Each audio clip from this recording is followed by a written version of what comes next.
There was once an old king who had a daughter called Beryl, who was more beautiful than all the beautiful princesses in all the fairy tales ever. But Beryl was so spoiled and conceited that she was completely unbearable, so the king decided that she should get married so she could go and live in someone else's house and leave him in peace. So he arranged for all the royal and rich men in the land to come for Beryl to choose from.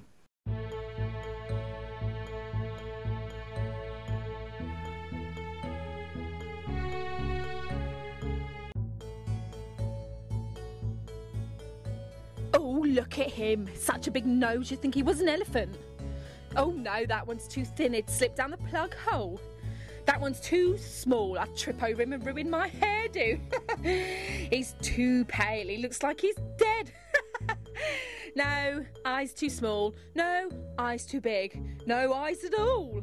Oh no, he's facing the wrong way. That one's too ugly. He'd crack all the mirrors. Oh no, what a scream! He looks like one of those birds from the garden with the wiggly beaks. What do you call them? Thrushes, yes! He looks like a thrush. That's what I'll call him, King Thrushbeard. Yes, everyone call him that from now on. Go on, Mr. King Thrushbeard. It would serve him right for being so stupid looking. Oh, let me sit down. I'm going to pass out. I'm laughing so much. Oh dear. How can you be so cruel? I love you, Beryl. Oh, don't be daft. Get out of it. That is it. I have had enough. You can marry the next beggar that comes to the door.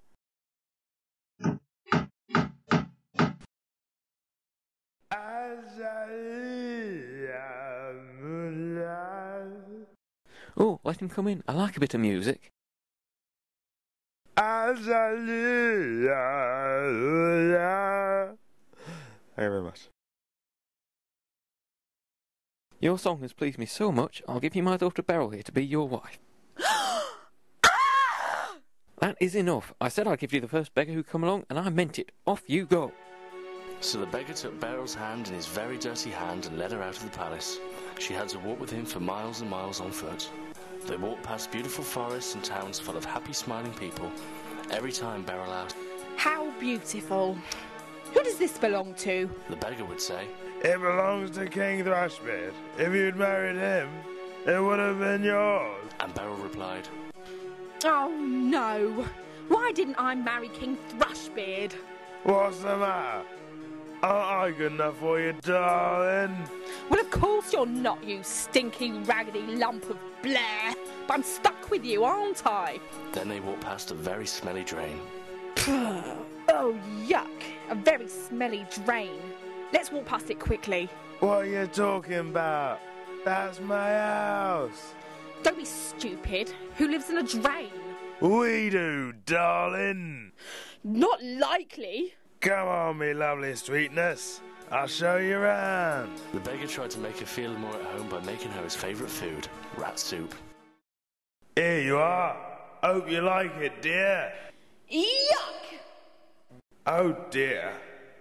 That was the last of the fresh food. I better go out begging for more. Bye-bye, my angel.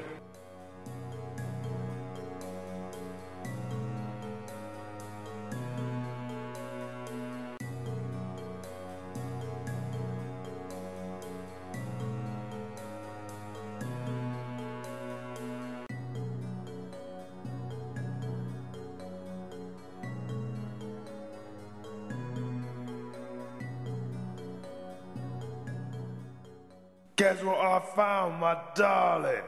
Drop dead. Haha, good gag. It's the most beautiful thing I've ever found, and I want you to have it because I love you so much. It's revolting. You're revolting. I hate you. I want some cake. Hang on. I know where you might be able to get some cake, my darling. Why don't you go and work at the King's Palace as a kitchen maid? Maybe you could buy a corner cake while no one's looking. This is ridiculous. I used to have a whole bedroom made of cake.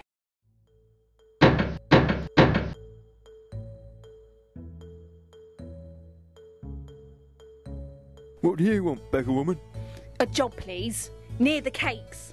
Oh, alright then. I'm taking on lots of extra servants today because the king's having a huge party and he's getting married today. So come on in, just for today, and wipe your feet. And wipe your nose. In fact, wipe all of you. You're disgusting. Looks like you've been down a drain. Well, come on then, get working. In each pocket of her dress, Beryl fastened a glass jar, and she slipped scraps of food and leftovers into the jars so that she could have a little feast when her work was finished. In the evening, Beryl sneaked out of the kitchen when the cook wasn't looking and crept up the back staircase and hid by the door to the king's ballroom. As she watched all the guests dancing at the king's wedding party, her eyes filled slowly with tears. Oh dear. If only I hadn't been such a horrible person. Life would have been so easy for me. And she thought about the rose that the poor beggar had given her and realised just how cruel she'd been. Poor thing. When I get back to the drain, I'm going to give him all the scraps I've collected in my jars to make it up to him. Then suddenly, the king entered the ballroom, on his own. He walked straight past all the beautiful lady guests and over to where Beryl was hiding behind the door. He took her hand and asked her to dance with him. Oh no. Just look at the state of me. You can't dance with me.